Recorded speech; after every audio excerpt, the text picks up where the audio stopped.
चलिए बढ़ेंगे आगे। हमारे साथ हमारे टेक्निकल पैनल पे श्रीकांत चौहान जुड़ चुके हैं। आज की स्ट्रैटेजी क्या होनी चाहिए, यहाँ से लॉन्ग्स चेस करने चाहिए, कैरी फॉरवर्ड स्ट्रैटेजी क्या होनी चाहिए, इन सब पर श्रीकांत से भी बात करेंगे। लेकिन उससे पहले एक इंटरेस्टिंग डेटा हमारे लिए अशेषा लेकर आई है। एसआईपी की फिगर्स लगातार हम बात करते हैं, अजय एसआईपी की फिगर्स लगातार हम बात करते हैं रिकॉर्ड लेवल्स पर है, पर जो एक्टिव यूजर्स हैं हर महीने, और ये सारी की सारी स्टेटमेंट्स आपको ब्रोकिंग फर्म्स की तरफ से भी निकल रहा है, उनके नंबर्स में रिफ्लेक्ट हो रहा है। तो क्या ये एक्टिव यूजर्स कम हो रहे हैं, डीमैट अकाउंट्स कम होते चले जा रहे हैं? ये सारा डेटा एक बार आशीषा से समझते हैं, बहुत इंटरेस्टिंग डेटा है। देखिए ये डेटा इसलिए भी इम्पोर्टेंट है समझना इसका ट्रेंड, क्योंकि बाजार में जो एक्टिविटी है वो सिक्लिकल होती है, राइट, तेजी में बढ़ती है, और जब मंदी का अंदेशा होता है तो घट जाती है। Correct. और इसलिए ये एनालिसिस करना जरूरी है। हम श्रीकांत के पास भी जाएंगे कि आप एकदम उत्तेजित होकर बाजार में मत आइए। बाजार में एक जैसा व्यवहार रखिए। अगर आपने एसआईपी चालू रखी है तो उसे चलने दीजिए कई सालों तक, रोकिए मत। ये नहीं कि बाजार एक्साइटेड हो गया तो आप खूब एक्टिव है, बाजार नहीं तो एसआईपी बंद कर दो, जो कि इस समय देखने को मिल रहा है। पर पिछले 6 महीने से तो दिख ही रहा है, आप नंबर्स में बिल्कुल क्लोजर, ग्रोथ कम हो गई है, क्लोजर्स हो रहे हैं, ये बात सच है, और इसीलिए इसको पर्सपेक्टिव में रखना जरूरी है। तो एक बार आशीषा से समझते हैं। इक्विटी मार्केट का परफॉर्मेंस पिछले कई महीनों में काफ़ी सबड्यूड रहा है। इनफैक्ट इंटरेस्ट रेट की बात करें तो इंटरेस्ट रेट बढ़ते चले गए, जिसके चलते इन्वेस्टर्स का प्रेफरेंस इक्विटी मार्केट्स की तरफ कमज़ोर होता हुआ नजर आया। सबसे पहले एसआईपी अकाउंट की बात करते हैं, जिसमें रिकॉर्ड हाई लेवल्स देखने को मिले दिसंबर के महीने में। इनफैक्ट 15.4 लाख अकाउंट्स बंद किए गए एसआईपी के दिसंबर के महीने में, जो लास्ट 6 मंथ्स के एवरेज से कंपेयर करें तो 40% का अपटिक देखने को मिला। इक्विटी फ्लोज में भी कमजोरी देखने को मिली दिसंबर के महीने में। याद रखें, इक्विटी इनफ्लोज दिसंबर के महीने में 7,300 करोड़ के आसपास थे, वर्सेस 18,500 करोड़ के इक्विटी इनफ्लोज जो हमने मई के महीने में देखे थे। मंथ ऑन मंथ डिक्लाइन देखने को मिला इक्विटीज इनफ्लोज में। उसी के साथ साथ एनएससी एक्टिव अकाउंट के रेशियो की भी बात कर लेते हैं, तो एक्टिव यूजर्स जो एनएससी पे थे वो 1% के से डिक्लाइन हुए मंथ ऑन मंथ बेसिस पर दिसंबर के महीने में, और ये 6th consecutive month of decline था एनएससी एक्टिव अकाउंट्स में। उसी के साथ साथ डीमैट अकाउंट एडिशंस की भी बात कर लेते हैं, जहां ईयर ऑन ईयर बेसिस पर डीमैट अकाउंट्स जो ऐड हुए हैं उसमें कमजोरी देखने को मिली। दिसंबर के महीने में करीब 2.1 मिलियन अकाउंट्स ऐड हुए थे, वर्सेस 3.4 मिलियन अकाउंट एडिशंस जो हमने दिसंबर 21 में देखा था। सो इक्विटी मार्केट्स की तरफ ये प्रेफरेंस क्यों कम होता हुआ नजर आ रहा है? एक तो यही है कि मार्केट परफॉर्मेंस काफ़ी सबड्यूड रहा है पिछले कई महीनों में। उसके साथ ही साथ इंटरेस्ट रेट बढ़ते चले गए, जिसी के चलते इक्विटी की तरफ प्रेफरेंस इन्वेस्टर्स का कम होता हुआ नजर आया। इंडिविजुअल कंपनीज की बात कर लेते हैं, ब्रोकर्स ने क्या कॉमेंट्री दी है अपने तीसरी तिमाही के नतीजों के बाद। सबसे पहले एंजल वन की बात करेंगे, जहां नंबर ऑफ ऑर्डर्स जो एंजल वन ने एंजॉय करे थे थर्ड क्वार्टर में, उसमें घटौती देखने को मिली। 226 मिलियन ऑर्डर्स कंपनी को मिले थर्ड क्वार्टर में, वर्सेस 230 मिलियन जो कंपनी ने प्रीवियस क्वार्टर में रिपोर्ट किए थे। एक्टिव क्लाइंट रेशियो भी कंपनी का कम होता हुआ नजर आया। इसी के साथ ही साथ आईसीआईसीआई सिक्योरिटीज की भी बात कर लेते हैं। वहां कंपनी ने 3,40,000 नए कस्टमर्स ऐड किए तीसरे तिमाही में, वर्सेस 6,76,000 कस्टमर्स जो कंपनी ने प्रीवियस क्वार्टर में रिपोर्ट किए थे। एक्टिव क्लाइंट्स भी कंपनी के 2.69 मिलियन पर आए, जो डिक्लाइनिंग ट्रेंड पर थे मंथ ऑन मंथ बेसिस पर। निखिल कामत जो ज़ेरोडा के सीईओ है, उनकी भी कुछ अच्छी कमेंट्री आई है, उस पर भी नज़र डाल लेते हैं। उन्होंने कहा कि अगर इंटरेस्ट रेट और भी ज़्यादा बढ़ते हैं तो इन्वेस्टर्स का जो अट्रैक्शन है इक्विटी के तरफ वो कम होता हुआ नजर आएगा। इसी के साथ साथ उन्होंने ज़ेरोडा के एक्टिव क्लाइंट्स के पोजीशन की भी बात की है, जहां उन्होंने कहा कि 3,50,000 नए क्लाइंट्स ज़ेरोडा ऐड करती थी लास्ट मंथ ऑफ 2021 में, और तभी से अब तक एक डिक्लाइनिंग ट्रेंड नजर आ रहा है। बहुत शुक्रिया पूरी जानकारी लेके आने के लिए और आसान तरीके से बताने के लिए कि एक्चुअली में आप इसको किस तरह से देखें। एक खास चर्चा हमने आपके लिए और भी प्लान की है 3 बजे, आप बिल्कुल उसको मिस मत कीजिएगा। वह नया ज़माना निवेशकों को फंसाना, क्वेश्चन मार्क है, हाँ फंसाना मतलब क्वेश्चन मार्क है। तो थोड़ा आप देख, इस चर्चा को बड़े इंटरेस्टिंग तरीके से हमने प्लान किया आपके लिए। और अभी जो आपसे बात रख भी रहे थे मेहमानों के सामने कि क्या नए स्टॉक्स जो नई जनरेशन के स्टॉक्स हैं ये 60-60, 70-70% टूटने के बाद अट्रैक्टिव हो गए नहीं हो गए, उसका जवाब आपको इस चर्चा से मिल सकता है। तो बने रहिएगा इस शो के साथ ही। 2 मेहमान मेरे साथ जुड़ चुके हैं, राजेश पालविया हैं और साथ ही श्रीकांत चौहान है। श्रीकांत, आपसे शुरू करते हैं। बहुत शुक्रिया पहले तो समय देने के लिए। एक बार जरा इंडेक्स पे व्यू क्लियर कर दीजिए और अगर आपके कोई स्टॉक्स हैं तो वो भी बता दीजिए पहले। Yes, good afternoon Dimpy, good afternoon everyone. देखिए वैसे मार्केट को अगर हम पिछले 15-20 दिनों से देखते हैं तो एक ही रेंज के अंदर ये ट्रेड कर रहा है। 17,800 के करीब सपोर्ट है, 18,300 के करीब रेजिस्टेंस है और अभी ये जो रेंज है वो और नैरो होते जा रही है और ये क्लियरली रिफ्लेक्ट कर रहा है कि जैसे कि जो इंडिया वीक्स है वो भी 13-14 के आसपास आके खड़ा हो चुका है, तो वहां पे भी कोई बड़ा वाइब्रेशन हमें नहीं दिख रहा है या कोई बड़ी हलचल नहीं दिख रही। इसका मतलब ये है कि ट्रेडर्स जो है they are taking they are able to say they are not expecting any major thing to happen in the near term. So budget का इवेंट अभी बाकी है, मुझे लगता है वो अगले वीक से उसमें मोमेंटम स्टार्ट होगा या तो शायद इस एक्सपायरी के बाद स्टार्ट होगा। लेकिन अभी जो चल रहा है वो इस मार्केट में एक रेंज का फॉर्मेशन बन रहा है और मुझे लगता है जब तक मार्केट वेरी क्लियरली 18,300 के लेवल्स को क्रॉस नहीं करेगा तब तक हम इसी रेंज के अंदर ट्रेड करते हुए नजर आएंगे। लोअर साइड पे मार्केट के लिए अच्छा सपोर्ट है। अगर मंथली एक्सपायरी को देखें तो पुट कॉल रेशियो भी 0.80 के करीब आ चुका था, वहां से थोड़ा सा हमें अपटिक मिला है। तो मोटा मोटी मुझे लगता है कि इस मार्केट में वेरी शॉर्ट टर्म में 18,000 एक इंपॉर्टेंट सपोर्ट वर्क करेगा और 18,200 एक रेजिस्टेंस है और शायद हम इस मार्केट में एक बार 18,200 के लेवल्स देख सकते हैं। श्रीकांत, अपने स्टॉक्स भी बता दीजिए, ट्रेडिंग आइडियाज क्या हैं आपके इस समय? बिल्कुल, तो देखिए यहाँ पे दो स्टॉक मैं कहूंगा कि जहाँ पे अच्छे एक्शन नजर आ रही है। सबसे पहले तो मुझे लग रहा है कि फेडरल बैंक ये एक ऐसा स्टॉक है कि जहाँ पे मल्टीपल बॉटम्स बन चुके हैं अराउंड 135, 134 और उस लेवल्स को छूने के बाद इसमें वापस एक रिवर्सल पैटर्न बना है। हमें लगता है कि स्टॉक शायद थोड़ा और वक्त निकालेगा बिटवीन 135 से लेकर 145 के बीच में और करंट लेवल से रिस्क रिवॉर्ड रेशियो काफी फेवरेबल है।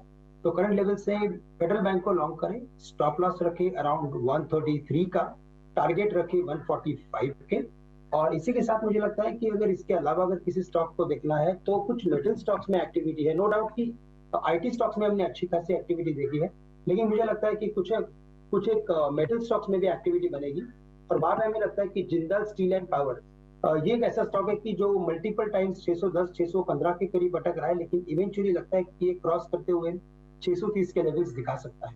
तो जिंदल स्टील एंड पावर को लॉन्ग करके चले जो अराउंड 603, 604 के करीब ट्रेड कर रहा है और 595 का स्टॉप लॉस। ओके, JSPL, ठीक है। राजेश के पास भी पहुंचेंगे, राजेश से भी उनके ट्रेडिंग आइडियाज लेंगे, लेकिन इस बीच क्योंकि बजट सबसे बड़ा इवेंट है और बजट में किस तरह की एक्सपेक्टेशन होनी चाहिए, इनकम टैक्स को लेकर एक बड़ी खबर हमें प्रकाश हम तक लेकर आए हैं। पहले आइए प्रकाश से समझते हैं खबर। प्रकाश बताएं क्या खबर है आपके पास?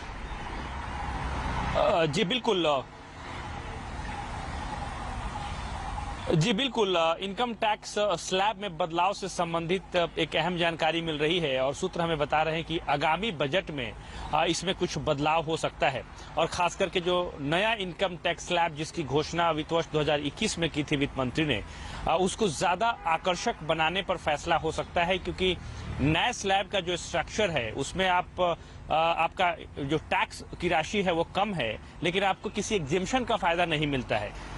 लेकिन एग्जेम्पशन का फायदा नहीं देने की वजह से ये ज्यादा आकर्षक नहीं है और इसके टेकर्स कम हैं, लोग इस टैक्स स्लैब को अडॉप्ट कम कर रहे हैं। उसको ध्यान में रखते हुए इस बात पर विचार किया जा रहा है कि नए टैक्स स्लैब को ज्यादा आकर्षक बनाने के लिए इसमें कुछ बदलाव किए जाए। सूत्र हमें बता रहे हैं कि जो टैक्स छूट की सीमा है जो कि इस वक्त 2.5 लाख रुपए है, इसको बढ़ाया जा सकता है, इसको बढ़ाकर 3.5 लाख रुपए या 4 लाख रुपए किया जा सकता है।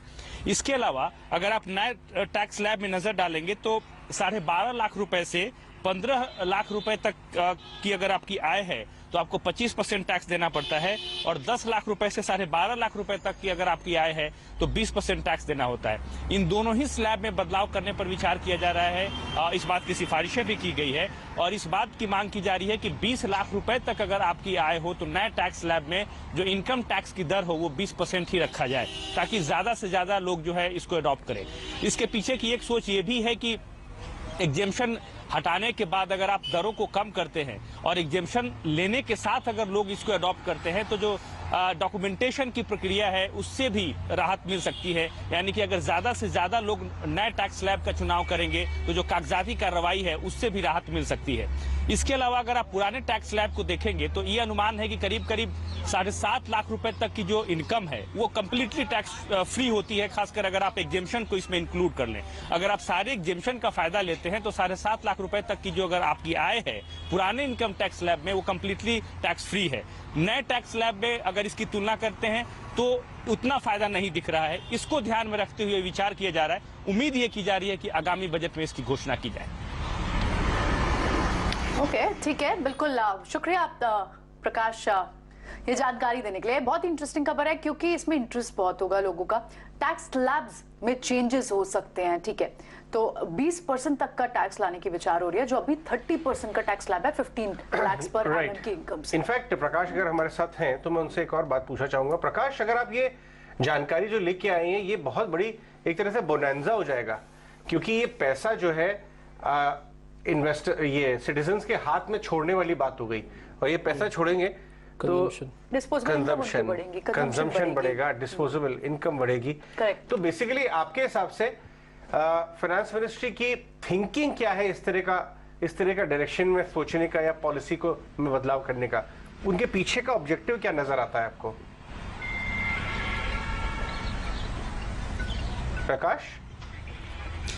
देखिए, प्री बजट कंसल्टेशन की प्रक्रिया जब प्री बजट कंसल्टेशन की प्रक्रिया जब चल रही थी तो सारे इंडस्ट्री चैम्बर्स ने, लगभग सारे ऑर्गेनाइजेशंस ने इस बात की मांग की कि इकोनॉमी में डिमांड बढ़ाने की जरूरत है, हाउस होल्ड इनकम बढ़ाने की जरूरत है, और इसका एक जरिया ये भी हो सकता है कि लोगों को टैक्स में छूट दी जाए ताकि वो खपत बढ़ाएं। उसको ध्यान में रखते हुए इस बात की मांग की गई कि जो टैक्स छूट की सीमा है उसको 2.5 लाख रुपए से बढ़ाकर 5 लाख रुपए तक कर देनी चाहिए। लगभग सारे इंडस्ट्री चैम्बर्स ने इसकी मांग की, क्योंकि आपको पता है कि 2017-18 के बाद इनकम टैक्स स्लैब में कोई बदलाव नहीं हुआ है। सिर्फ एक बदलाव 2021 में किया गया था, वो भी नए टैक्स स्लैब को इंट्रोड्यूस करके। इस बात की मांग की जा रही है कि इन्फ्लेशन में बढ़ोतरी हुई है, लोगों की इनकम उतनी नहीं बढ़ी है जितनी उम्मीद की जा रही थी, लेकिन महंगाई जरूर बढ़ी है, लिहाजा उनको राहत देने की जरूरत है और उसी को ध्यान में रखते हुए विचार किया जा रहा है। दूसरा ये कि खपत बढ़ाने की जहां तक बात है उसमें अगर आप पुराने टैक्स स्लैब और नए टैक्स स्लैब की अगर आप तुलना करते हैं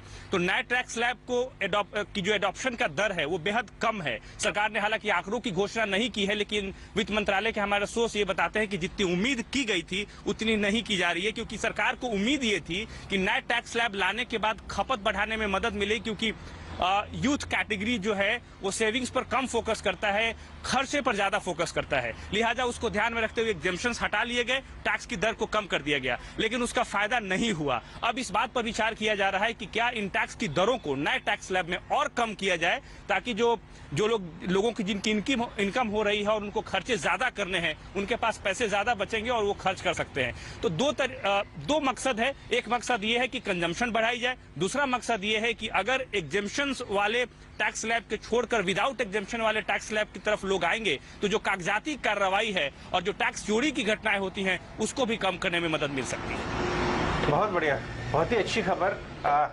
पॉसिबल है अगर ये हो जाएगा तो लोगों के हाथ में ज्यादा पैसा छूटेगा और उससे कंजम्पशन को बूस्ट मिल सकता है। बहुत बहुत शुक्रिया प्रकाश, ये बजट एक्सक्लूसिव हमारे साथ शेयर करने के लिए।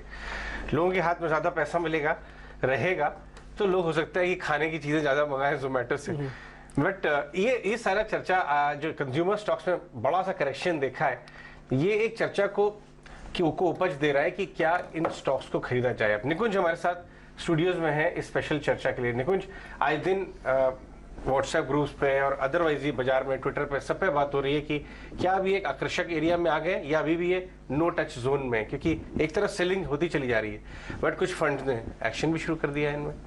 देखिए, आपको सबसे पहले समझना पड़ेगा कारण क्या है, गिरने का कारण क्या था, क्या कारण था डिम्पी सर? सर ज़्यादा वैल्यूएशन पे शेयर लेके आए गए और शायद मार्केट को पसंद नहीं था, उनको पनिश किया गया। तो जोमेटो 70 के बाद तो 140 क्यों गया? 70 पे इशू आया था, 140 रुपये का ज़्यादा वैल्यूएशन पे आते तो डबल क्यों गया लिस्टिंग के बाद? जैसे जोमेटो भी नीचे ही आया एक बार 70 का उस समय हाँ, उस टाइम डबल भी हुआ। नायका इशू के प्राइस के ऊपर भी गया था। हाँ प्रियंका जी लेकिन जोमेटो के लिए तो उसका एक मोट रीजन जो आप भी हमेशा कहते हो कि वो नहीं बिजनेस ये मॉडल नीचे जो है शेयर क्यों गए, मैं ये पूछ रहा हूँ सबसे कारण क्या है? नीचे क्यों आ रहे हैं हम नीचे?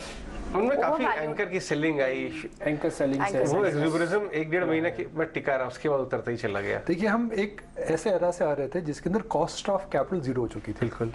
जब कॉस्ट ऑफ कैपिटल जीरो हो जाती है तो आप को फिर कोई भी चीज़ अगर रखनी है, सपोज आपने घर लिया और घर में अगर आपको लोन नहीं देना है तो आपकी कॉस्ट ऑफ कैपिटल जीरो हो जाती है।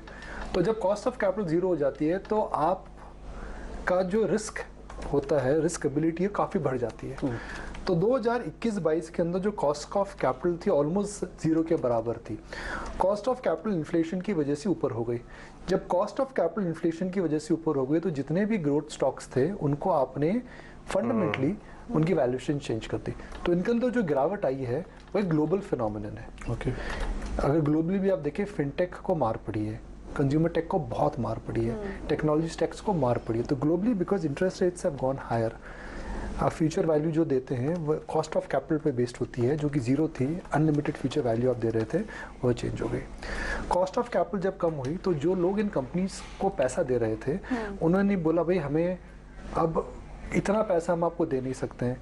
इन कंपनीज का मॉडल क्या था, आप पैसा ले रहे हैं प्रमोटर फंड से और आप बिजनेस को हाई ग्रोथ में रख रहे हैं, मगर आपको प्रॉफिट की चिंता नहीं है। करेक्ट। जब कॉस्ट ऑफ कैपिटल बढ़ गई तो कंपनियों में जो पी इन्वेस्टर्स थे उन्होंने बोला जी आपको प्रॉफिट दिखाना पड़ेगा। प्राइवेट लिस्टेड जब आप थे तो आपके रूल्स अलग थे, जब आप पब्लिक मार्केट में हो गए, जैसे हम ऑक्शन मार्केट बोलते हैं, रूल्स अलग होते हैं। ये भी चेंज हुआ। तीसरा, इन कंपनीज के अंदर हमने यह भी देखा कि कुछ कुछ चीज़ों के अंदर डिस्ट्रप्शन आ रहा है। जैसा कि ये जो पूरा फिनटेक बिजनेस है उनके अंदर हम देखते हैं रिलायंस आ रहा है, जो नायका का बिजनेस मॉडल है वह रिलायंस और टाटा उसके अंदर एक अपना प्लेटफॉर्म ला रहे हैं। हम पॉलिसी बाजार जैसी कंपनी में देख रहे हैं कि बीएसई अग्रेसिव हो चुका है। तो इन कुछ कंपनीज के अंदर भी हम देख रहे हैं कंपटीशन इंक्रीज हो रहा है। तो कई फैक्टर्स हैं जिनकी वजह से इनके अंदर मार पड़ी है। चौथा जो अजय जी ने बताया सबसे बड़ा फैक्टर वो ये है कि इनके अंदर एंकर्स जो थे उनके एंकर लॉक-इन्स खत्म हो रहे हैं। इन फंड्स में जो फंड्स हैं उनके जो जिन फंड्स में इन्होंने निवेश करा उनके होम स्कीम्स में रिडेम्पशन आ रहा है। लास्ट ईयर हमने देखा था।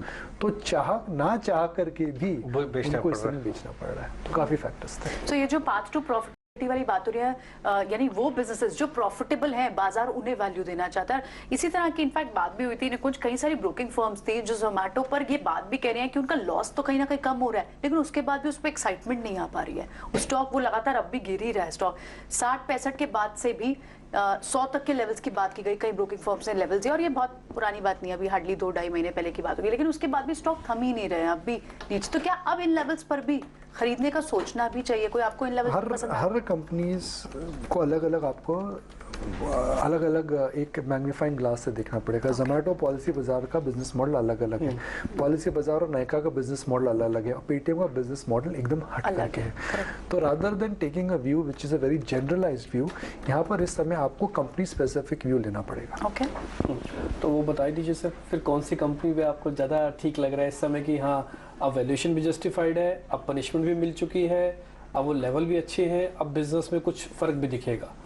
कोई ऐसी कंपनी, जोमेटो, पेटीएम, नायका, बहुत तो 4-5 कंपनीज हैं जिनकी हम बात करते हैं। सब पे थोड़ी थोड़ी मैं अपनी मतलब जो मेरी समझ है मैं बता सकता हूँ। ये मेरी समझ है, हो सकता है कम्प्लीटली गलत हो, मगर मार्केट में हम देखते हैं कि कई बार जो हमारी समझ होती है राइट और रॉन्ग हमेशा होती है। Market is a very big equaliser. Zomato, मुझे नहीं लगता है कि जोमेटो और स्विगी के अलावा कोई तीसरी फूड कंपनी हिंदुस्तान में आने वाली है, बिकॉज जोमेटो और स्विगी ने करीब 3 से 5 बिलियन डॉलर बर्न करा है इस स्थिति में पहुंचने के लिए। हम कॉस्ट ऑफ कैपिटल की तेज़ी की बात कर रहे हैं, तो किसी भी कंपनी में अभी इतना मुझे नहीं लगता है कि इतना प्रोत्साहन है, इतना दम है, उतनी बैलेंस शीट साइज़ है कि 3 से 5 बिलियन डॉलर को बर्न करें। As Indians we are experimenting more, as Indians we ordering out more. हम जब छोटे थे तो आउटिंग होती थी हर सैटरडे इवनिंग पेरेंट्स के साथ, मगर अब हम प्राय छोटे शहरों में, बड़े शहरों काफ़ी ज़्यादा ईट आउट करते हैं। तो एक वो बिजनेस स्टडी रहेगा। मगर जोमेटो के लिए समस्या ये है कि जोमेटो का जो पीक ग्रोथ था, जो कि लॉकडाउन के समय में हुआ था, जब सब इंडियंस बिरयानी और छोले भटूरे पिज्ज़ा बर्गर मंगा रहे थे, मुझे लगता है वह कम हो रहा है। तो अभी छोटे शहरों में जा रहे हैं। छोटे शहरों के अंदर जो लोगों की जो माइंडसेट होती है वो ये होती है कि हम बाहर जा करके एक एक्सपीरियंस के लिए जाते हैं। आप पिक्चर देखने नहीं जाते, पॉपकॉर्न और पेप्सी के लिए भी जाते हैं, एक्सपीरियंस के लिए आप जाते हैं। तो जोमेटो छोटी सिटीज़ में जो जा रहा है, क्या वह ग्रोथ अपनी मेंटेन कर पाएगा? अगर वो मेंटेन कर पाएगा तो जोमेटो मुझे लगता है ठीक है।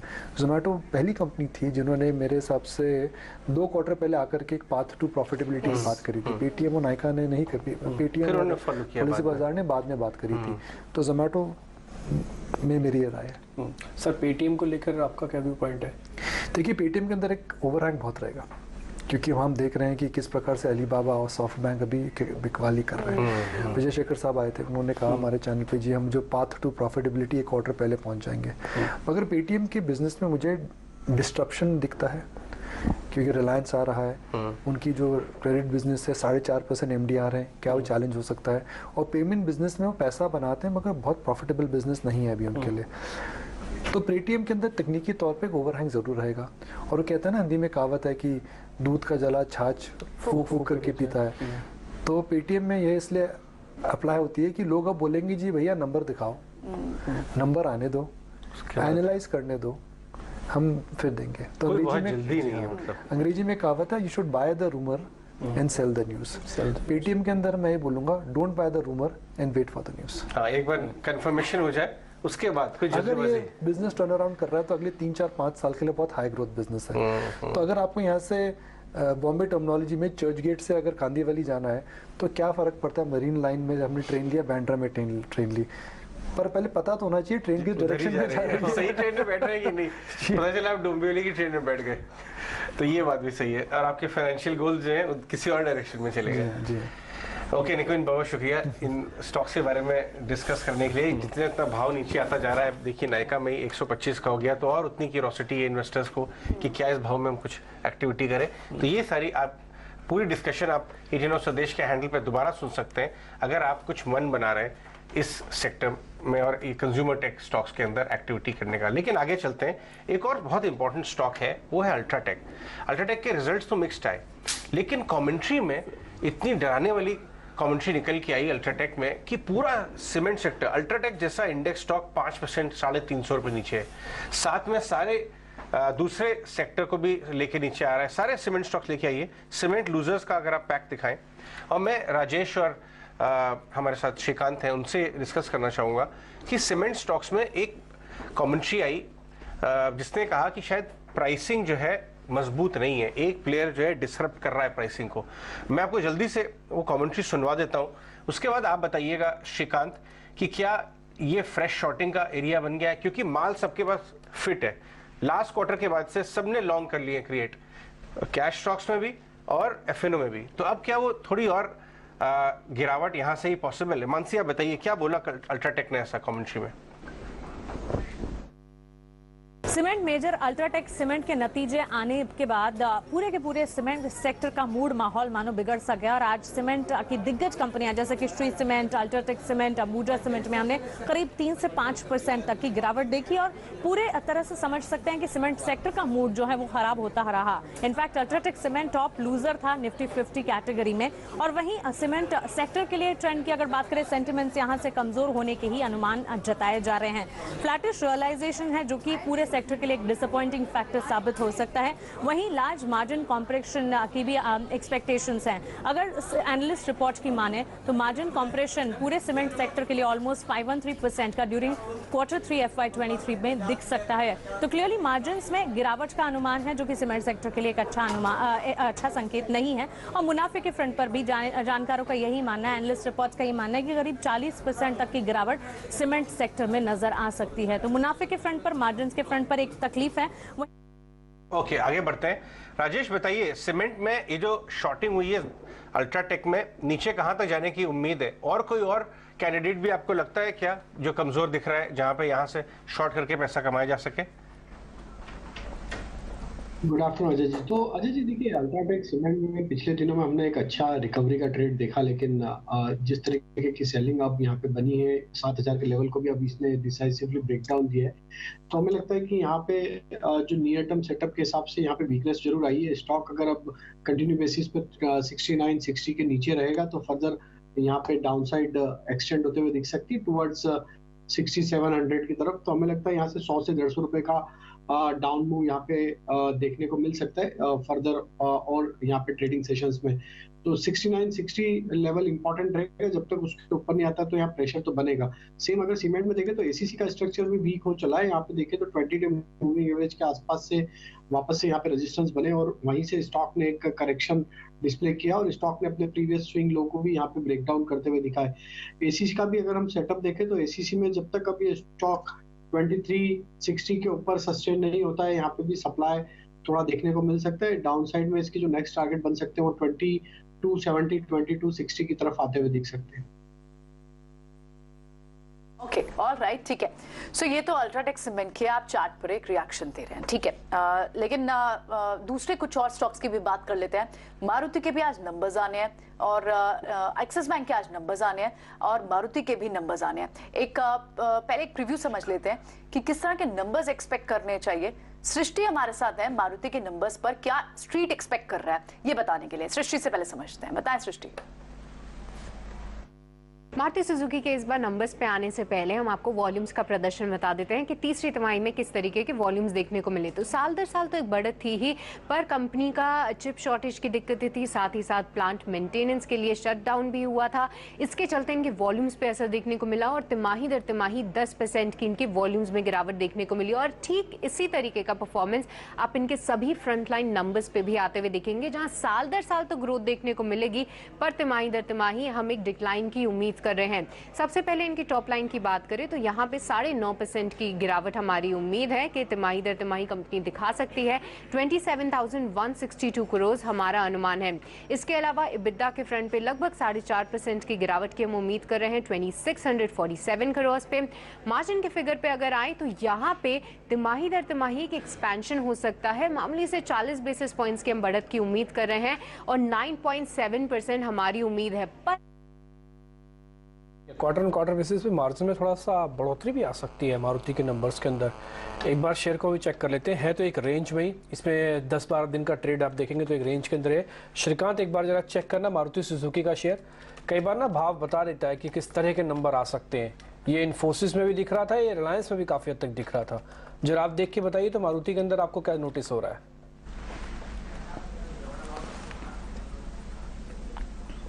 बिल्कुल, तो देखिए अगर मारुति के चार्ट को अगर काफी क्लोजली देखते हैं तो एक ही बात समझ में आती है कि बड़े फॉल के बाद इसमें ट्रायंगल फॉर्मेशन बन रहा है कि कंटिन्यूएशन फॉर्मेशन बन रहा है।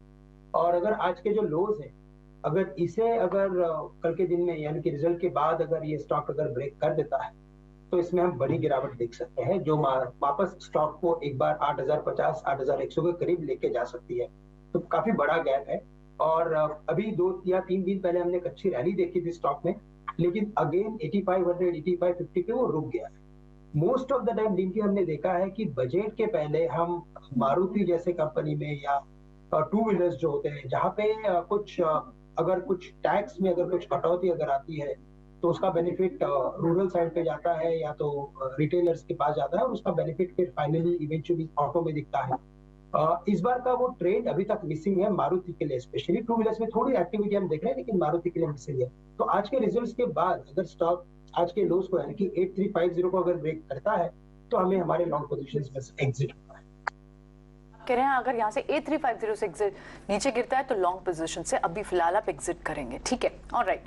अब एक बार राजेश से उनके आज के ट्रेडिंग आइडियाज भी ले लेते हैं। राजेश बताएं आज की स्पेसिफिक रिकमेंडेशंस क्या है आपकी? प्रियंका जी, पहला स्टॉक आईटी से रहेगा। आईटी स्टॉक्स में एक अच्छा बाइंग इंटरेस्ट यहाँ पे बनते हुए दिख रहा है। उसमें टेक महिंद्रा का सेटअप हमें यहाँ पे प्रॉमिसिंग लग रहा है। जिस तरीके की यहाँ पे रिकवरी बन रही है, ऑलमोस्ट ये स्टॉक एक राउंडिंग बॉटम बना के रिकवरी यहाँ पे कंटिन्यू करते हुए दिख रहा है। स्टॉक में आज के मूव के बाद अब स्टॉक ने कंफर्टेबली 50 डे मूविंग एवरेज को भी यहाँ पे रिगेन किया है। तो हमें लगता है कि टेक महिंद्रा को यहाँ पे बाय किया जा सकता है। जिस तरीके के सेटअप है हमें लगता है यहाँ पे एक अच्छा मूव कंटिन्यू होते हुए दिख सकता है। 1100-1120 तक की अपसाइड हमें लगता है इसमें आते हुए दिख सकती है। करंट लेवल से जो स्टॉप लॉस रखना होगा वो होगा करीब 1045 के आसपास। जो दूसरा स्टॉक हमें अट्रैक्टिव लग रहा है वो है कैमलिन फाइन साइंसेस। स्टॉक में एक अच्छा कंसोलिडेशन देखने को मिला है। थर्ड मंथ है जहाँ पे स्टॉक अपने कंसोलिडेशन के हायर बैंड की तरफ ही ट्रेड करते हुए दिख रहा है। जिस तरीके की प्राइस एक्टिविटी यहाँ पे हमने पिछले कुछ दिनों में देखी, हमें लगता है कैमलिन फाइन साइंसेस एक अच्छा मूव कंटिन्यू कर सकता है। 175 तक की अपसाइड एक्सपेक्ट करें। 159 के आसपास का स्टॉप लॉस होगा। तो तीसरा होगा ऑयल एंड गैस सेक्टर से, दैट इज गेल।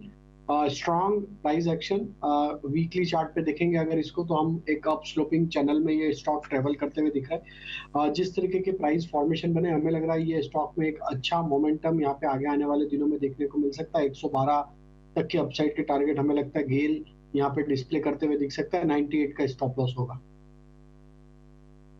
तो ये कुछ एक ट्रेडिंग कॉल्स में आपके सामने एक सेट इन क्रेडिट करके नंबर आए हैं नीचे। मुनाफा इनका 34 से सीधा 60 करोड़ रुपए के आसपास का। तो प्रॉफिटेबिलिटी अच्छी है। एक बार इंट्राडे चार्ट दिखाई, 4.5% शेयर एकदम से ऊपर आया। उसके कुछ एक और नंबर्स भी आ जाएंगे। आय भी बढ़ी है, ये 346 से सीधा 400 प्लस करोड़ रुपए।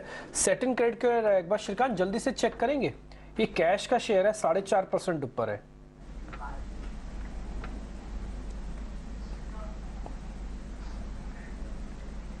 देखिए यहाँ पे अगर सेटिंग क्रेडिट की अगर बात करें तो काफी एक स्ट्रॉन्ग फॉर्मेशन इसका उभर के आ रहा है। इनफैक्ट पिछले 2 या 3 महीने से अगर आप देखें तो इसमें एक लगातार हाई टॉप हाई बॉटम की सीरीज बन रही है और वॉल्यूम भी एक्सपैंड होते जा रहे हैं। इसका मतलब ये है कि स्टॉक आने वाले दिनों में और भी बढ़ सकता है और शायद मुझे लगता है जो अर्निंग्स है वो इसे सपोर्ट भी कर सकती है। तो करंट लेवल से ये स्टॉक जो 160 के करीब ट्रेड कर रहा है, ये 175 के करीब एक बड़े रेजिस्टेंस के आसपास आ जाएगा, लेकिन इवेंचुअली हमें लगता है कि ये स्टॉक 200 रुपए के लेवल्स को छू सकता है। तो अगर कोई भी अगर लॉन्ग पोजीशन हो तो उसे होल्ड करके रखें। ये शक्ति पंप्स मिड कैप स्टॉक है, मिड कैप स्मॉल कैप बाजार का बड़ा पसंदीदा स्टॉक है। आज काफी बड़ा मूव है, नतीजे बहुत खास नहीं थे लेकिन स्टॉक में मूव बहुत बड़ा आ गया है। ये जरा देख के बताइए, 12.5% चल गया आज। थोड़ा 3 महीने 6 महीने ग्राफ भी देखिए। राजेश आप देखिए बताएंगे। अजय देखिए स्टॉक में एक करेक्टिव मूव यहाँ पे आते हुए दिखा था, लेकिन आज के मूव में स्टॉक में जिस तरीके से एक प्राइस एक्शन बना, ऑलमोस्ट स्टॉक अपने 100 डे 200 डे मूविंग एवरेज के आसपास स्ट्रगल करते हुए दिख रहा है। हमें लगता है कि मूव में यहाँ से फर्दर अगर एक्सटेंड होना है तो उसको 480 के प्राइस को क्रॉस करना इंपॉर्टेंट रहेगा। वो लेवल अगर क्रॉस नहीं होते तो हमें लगता है यहाँ पे वापस एक प्रॉफिट टेकिंग भी आते हुए दिख सकती है। तो 480 इसका रेजिस्टेंस है।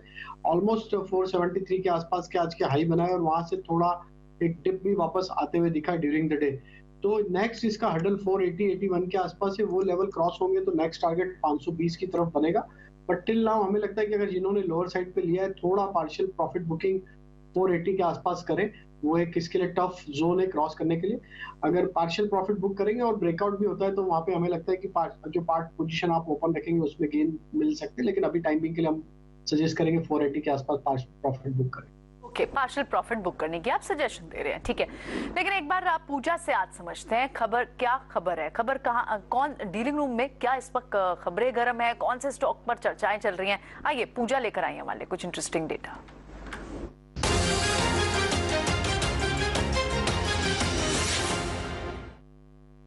जी, पहला स्टॉक जो इस वक्त फोकस में है वो है भारत फोर्ज। ये एक फोर्जिंग कंपनी है और डिफेंस वर्टिकल में भी कारोबार करती है और इसी वजह से हम देख रहे हैं कि बजट से पहले ब्रोकर्स की तरफ से यहाँ पर खरीदारी देखने को मिल रही है। 50% से ज्यादा की डिलीवरी वॉल्यूम है। शेयर में 2 दिनों से औसत से ज्यादा वॉल्यूम देखने को मिल रहा है और शेयर साल के ऊपर पर इस वक्त कारोबार कर रहा है बजट के पहले, तो इस पर आप नजर रखिए। इसके अलावा बजाज फिनसर्व हमने देखा कि यहाँ पर काफी ज्यादा गिरावट आई है, लेकिन ब्रोकर्स निचले स्तरों से खरीदारी अब करना शुरू कर चुके हैं। जनवरी और फरवरी दोनों ही कॉन्ट्रैक्ट में ताजा खरीदारी शुरू हो चुकी है। शेयर में करीब 48% की डिलीवरी दिखाई दे रही है और साल के ऊपरी स्तरों से शेयर 27% टूट चुका है। तो यहाँ पर निचले स्तरों से अच्छी खरीदारी देखने को मिल रही है और हम देख रहे हैं कि म्यूचुअल फंड और एफआई ने भी दिसंबर तिमाही में हिस्सेदारी बढ़ाई है। तो ये 2 स्टॉक्स जो हैं जिनको लेकर जो इस वक्त एक्शन में फोकस में नजर आ रहे हैं। तो ये दो शेयर ऐसे हैं जिस पे थोड़ा ध्यान रख सकते हैं। बजाज फिनसर्व की काफ़ी तेज़ी से पिटाई हुई है और ब्रोकर्स के बीच में ये चर्चा है कि अभी इस जगह पर वैल्यूएशन काफ़ी अट्रैक्टिव है, हो सकता है खरीदारी भी आए, कुछ हद तक अपने क्लाइंट्स को प्लस भी करवा रहे होंगे पोजीशंस में, कोई बड़ी राय नहीं है। एक बार राजेश जी आप जरा चेक कीजिए, आपको भी वही चीज़ दिख रही है क्या जो ज़्यादातर ब्रोकर्स को दिख रहा है कि अब शेयर ज़्यादा टूटेगा नहीं, अब रिस्क रिवॉर्ड जस्टिफाइड है, अब भरा जाए इसको? ऑलमोस्ट ये 5th मंथ है जहाँ पे हम देख रहे हैं कि कंटिन्यूस बेसिस पे स्टॉक एक प्रेशर में बनते हुए दिखा है और जिस तरीके के स्ट्रक्चर बने स्टॉक हालांकि near term short term setup के हिसाब से तो एक वीक जोन में ही ट्रेड करते हुए दिख रहा है। हमें लगता है कि अभी भी यहाँ पे जब तक ये 1370 1380 के लेवल को क्रॉस करने में कामयाब नहीं होगा, थोड़ा यहाँ पे प्रेशर बनते हुए दिखेगा।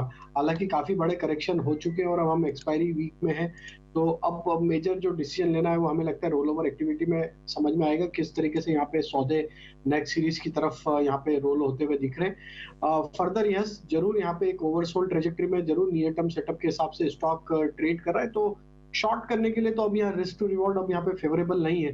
तो अगर शॉर्ट भी करना है स्टॉक को तो थोड़ा पुल बैक का तो वेट यहाँ पे करते हुए दिखेंगे, तो सौदे यहाँ पे शॉर्ट कवरिंग के जरूर बनेंगे, तो उसके चलते थोड़ा पुल बैक जरूर आ सकता है। बट अभी भी हम यहाँ पे लॉन्ग साइड का ट्रेड करने के लिए अवॉइड करेंगे, थोड़ा वेट करेंगे, प्राइस एक्शन को मॉनिटर करेंगे किस तरीके से रोल ओवर होता है, देन ओनली विल डिसाइड कि किस डायरेक्शन में इसमें ट्रेड यहाँ पे लेना चाहिए। इनफैक्ट सुबह प्रियंका ने कैनफिन होम्स का जिक्र किया था, 1-2% ऊपर खुला था, अभी 6% ऊपर हो गया है, इसमें फॉलोअप बाइंग आ रही है, इस पे एक्शन शिफ्ट होता है। लेकिन एक्शन इसमें इसलिए इंपॉर्टेंट है प्रियंका, लेके आइए जरा कैनफिन होम्स का चार्ट कि ये इसका टॉप था 550 के आसपास, क्रॉस नहीं कर रहा था। आज जो है वो 550 का लेवल डिसाइसिवली क्रॉस किया है और इसलिए ये इंपॉर्टेंट है। 6 महीने का ग्राफ लेके आइए, ये यहाँ पे अटकता है, नीचे 470 और वहां ऊपर 550-60 के बीच में। अगर ये निकल रहा है बाहर तो ये क्या 600, इसका प्रीवियस हाई था 650 पौने 700, तो ये अगर वहां जा सकता है रिजल्ट्स के बाद तो ये देखने वाली बात है। श्रीकांत बताएंगे। श्रीकांत, कैनफिन होम्स में दम है, आज का जो मूव है कुछ स्पेशल लग रहा है आपको? बिल्कुल, तो देखिए हमें लगता है कि ये स्टॉक जो है वो एक अच्छे कंसोलिडेशन में मूव कर रहा है और अगर इसके वॉल्यूम इंडिकेटर को अगर आप देखते हो या तो डिलीवरी बेस्ड वॉल्यूम को अगर आप देखते हो, तो जब इसमें एक बड़ा फॉल आया था तब बड़े डिलीवरी बेस्ड वॉल्यूम हुए थे और उसके बाद जो इसमें रिकवरी बनी है वो काफी मैं कह सकूंगा कि कंस्ट्रक्टिव एक रिकवरी बनी है और शायद ये स्टॉक वापस अपने पुल बैक में जा रहा है। मैं ये नहीं कहूंगा कि स्टॉक वापस अपने प्रीवियस हाई को क्रॉस करेगा, लेकिन एटलीस्ट पुल बैक में 620-630 के लेवल्स दिखा सकता है और जैसे आपने बताया 560-555 के करीब इसमें बड़ा एक रेजिस्टेंस भी बना हुआ है, तो करंट लेवल से एक बार ये 560-565 तक जा सकता है, लेकिन इवेंचुअली हमें लगता है कि ये स्टॉक 620-630 के लेवल्स भी दिखा सकता है और अगर पोजीशंस हो तो उसमें बने रहें। एब्सोल्युटली। सो ये तो कैनफिन होम्स पर एक व्यू है, बिल्कुल इस पर जरूर ध्यान रखें। लेकिन इस बीच आप आज आईटी जो हम सुबह भी अभी डिस्कस भी करते शो के स्टार्टिंग में कि आईटी स्टॉक्स अच्छे चल भी रहे हैं, अब भी आप देखें तो जिस तरह का प्राइस मोमेंटम बना हुआ है और अभी भी लॉन्ग बिल्टअप आपको जो दिखाई दे रहे हैं, चाहे वो परसिस्टेंट हो, कोफोर्ज हो, वो अच्छा खासा दिखाई दे रहा है, बिरला सॉफ्ट हो, करेक्ट। और ये जो चारों पांचों कंपनियां है ना, मैं अपने व्यूअर्स को अर्ज करूंगा आप इसको आईटी कंपनियां मत समझिए। हाँ, केपीआईटी है, हाँ, वो जो है का ट्रिगर भी है, एग्जैक्टली केपीआईटी अब टेक्नोलॉजी कंपनी है, राइट, वो ईवी के लिए सॉफ्टवेयर बनाती है। मैं वीकेंड में अपनी गाड़ी सर्विस कराने गया डिम्पी, उसके अंदर तो काफी टाइम लग रहा था, उसको ओवरहीट हो रही थी। मैंने कहा यार क्या प्रॉब्लम है? उसने कहा सर आजकल ये गाड़ियां मैकेनिकल कम, इलेक्ट्रॉनिक्स ज्यादा है, इलेक्ट्रॉनिक सॉफ्टवेयर इतनी सोफिस्टिकेटेड बनती जा रही है, राइट। तो ये मैं एग्जाम्पल, क्रूड एग्जाम्पल है, लेकिन आगे चल के सारी मैन्युफैक्चरिंग, सारी ऑटोमोबाइल सब कंप्यूटराइज और इलेक्ट्रॉनिक सॉफ्टवेयर के चारों तरफ होने वाली है। इसलिए ये कंपनियां ना, इन्फोसिस, विप्रो को आप कोफोर्ज के साथ बिल्कुल खड़ा मत करिए। करेक्ट। आप Coforge, KPIT, Birla soft, intellect design, persistent, ये अलग कलेक्शन है और इसको किसी एक्सेंचर ने कम की गाइडेंस, आपने इसको बेच दिया, इसे शॉर्ट कर दिया, मतलब पर इस पर रिएक्शन भी ज्यादा नहीं आता अजय, अगर ऐसे लोग अटेम्प्ट करते हैं, लेकिन लोग अटेम्प्ट, ये चला हुआ स्टॉक है, चलो प्रोसेसिंग में शॉर्ट कर दें, ये देखिए क्या रिजल्ट आए थे। हाँ, अभी तक चल रहा है, बताइए 8% तक भी चल चुका है, नंबर आने के बाद भी चल रहा है और आज भी चल रहा है। ये फॉलो अप बाइंग जो रिजल्ट देख के आती है ना, ज्यादा मजबूत आती है। करेक्ट। आप किससे सवाल पूछ रही थी? मैं सोच रही थी कुछ बीटीएससी ट्रेड्स ले, क्या कैरी फॉरवर्ड ट्रेड्स हैं? सारे डेज है, बिल्कुल सारे के सारे आईटी स्टॉक्स जो चल रहे हैं अभी, ये सारे कैरी फॉरवर्ड ट्रेड्स हैं।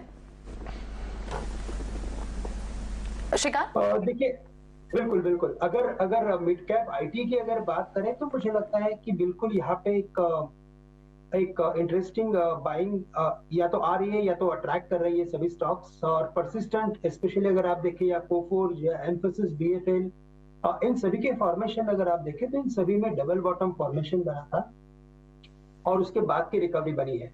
तो मोस्ट ऑफ द टाइम अगर कभी भी डबल बॉटम बनता है या तो राउंडिंग बॉटम अगर बनता है स्टॉक में या इंडेक्स में, तो देन इट टेक्स टाइम, यानी कि वो काफी ग्रेजुअली ऊपर जाता है लेकिन इवेंचुअली स्टॉक या जो भी इंडेक्स होगा वो ऊपर जाता है।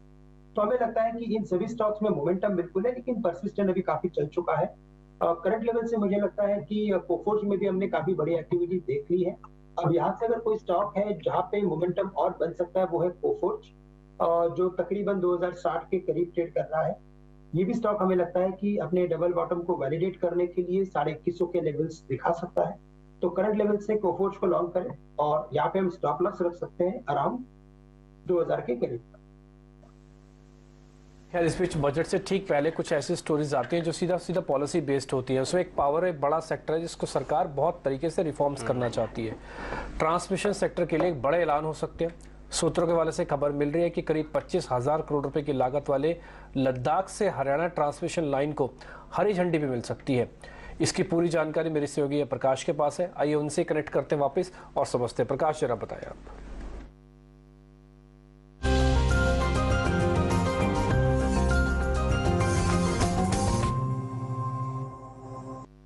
देखिए, सूत्रों के हवाले से हमें एक्सक्लूसिव जानकारी मिल रही है कि सरकार आगामी बजट में ट्रांसमिशन सेक्टर के लिए बड़े प्रोजेक्ट की घोषणा जो है वो कर सकती है। सूत्र हमें बता रहे हैं कि करीब 25,000 करोड़ रुपए की लागत से ट्रांसमिशन प्रोजेक्ट की घोषणा की जा सकती है।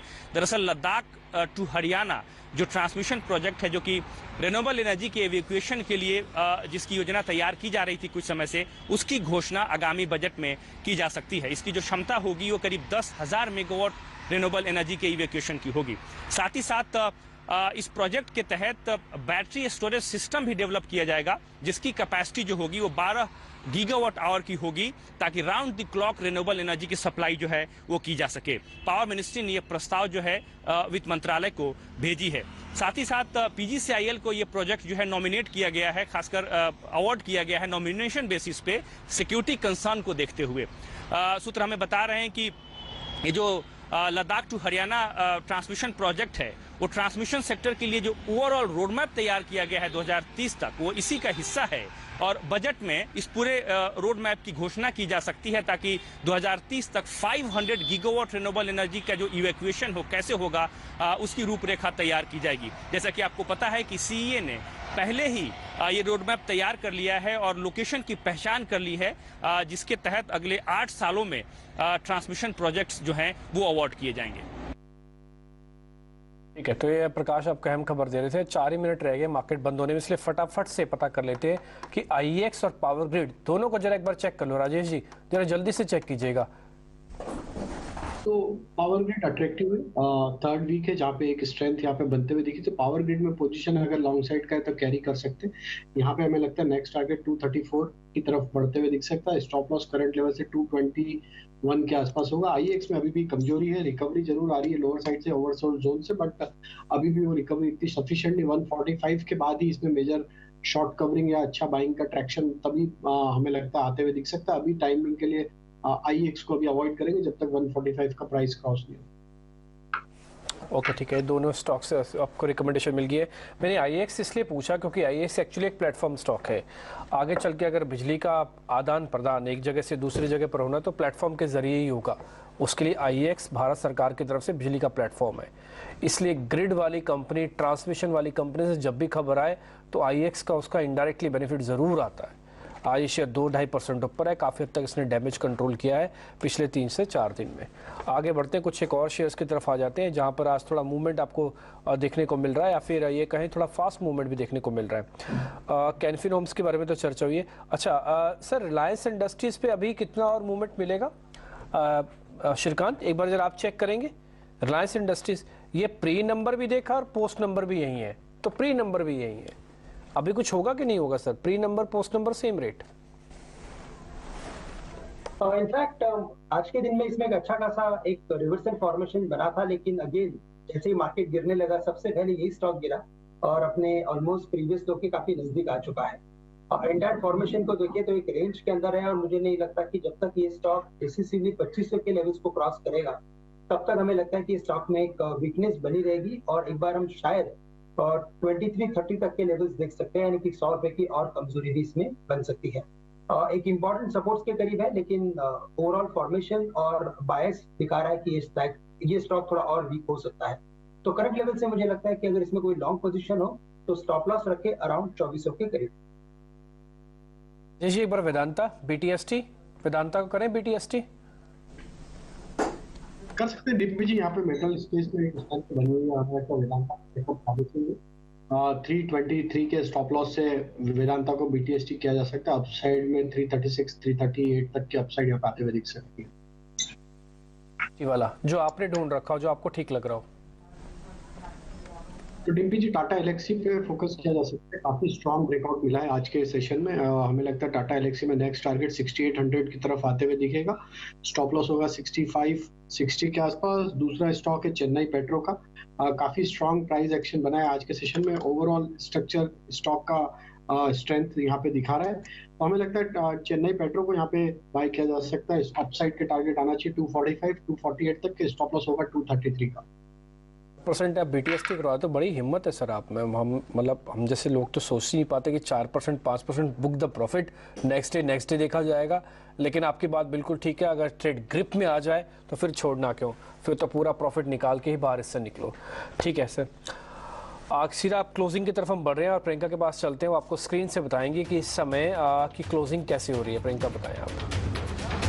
शुक्रिया डिम्पी। देखिए आज बाजार में मोमेंटम तो पूरी तरह से बना हुआ था। आप जिन लेवल्स के पास यानी गैप अप के साथ आप लगभग 100 पॉइंट्स के गैप अप के साथ खुले थे और आप उसके आसपास ही 18100 के ऊपर आपको निफ्टी बंद होने की तैयारी करें। एक नैरो रेंज जरूर है, लेकिन आप एक्शन देखें ना तो आज सारे ही आपको सेक्टर्स जो है हरे निशान में दिखे।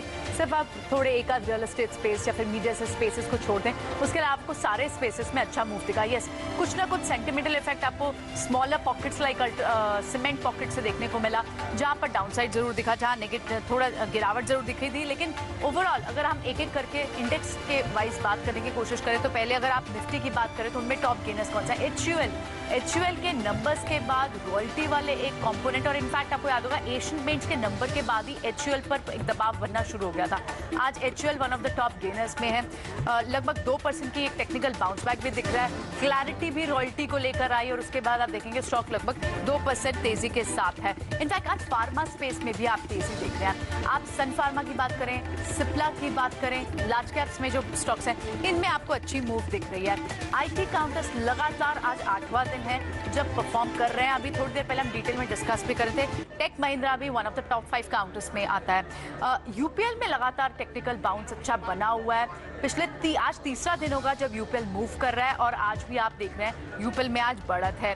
तो पूरे IT पैक में आप लार्ज कैप IT से चाहे TCS की बात करें, टेक महिंद्रा की बात करें, आप इन्फोसिस की बात करें या फिर आप mid cap IT counters like persistent Coforge की बात करें, सब में आज भी तेजी का बाउट बना हुआ है। ग्लोबली स्ट्रेंथ में एक सपोर्टिव फैक्टर रह रही है और आप पूरे IT नंबर्स देख रहे हैं। परसिस्टेंट के अच्छे नंबर्स के बाद लगातार स्टॉक ने परफॉर्म किया, आज भी 8% की तेजी के साथ है।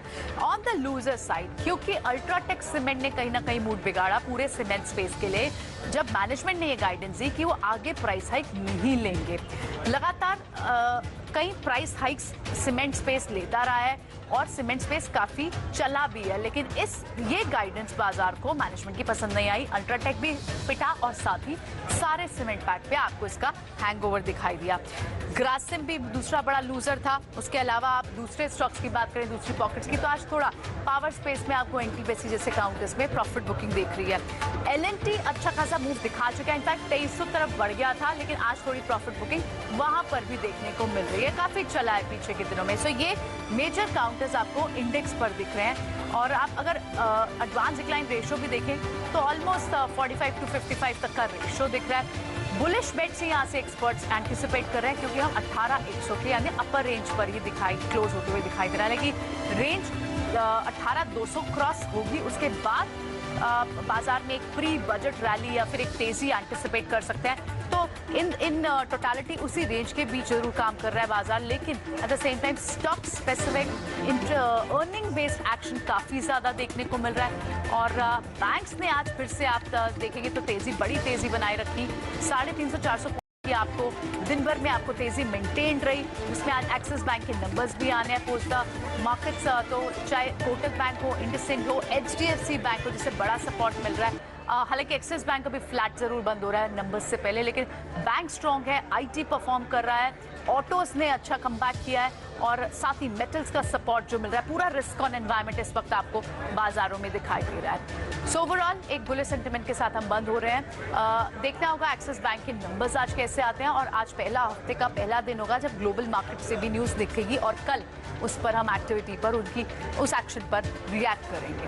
तो फिलहाल शो को यहीं समेटेंगे। हमारे साथ आज श्रीकांत और राजेश दोनों का बहुत बहुत शुक्रिया, आपने समय दिया, ये सारी स्ट्रैटेजी हमारे व्यूअर्स के साथ डिस्कस की। कल सुबह ओपनिंग में फिर होगी आपसे मुलाकात, लेकिन देश और दुनिया की और तमाम बिजनेस जगत की सारी खबरें ET Now स्वदेश पे लगातार जारी है, कहीं मत जाएगा।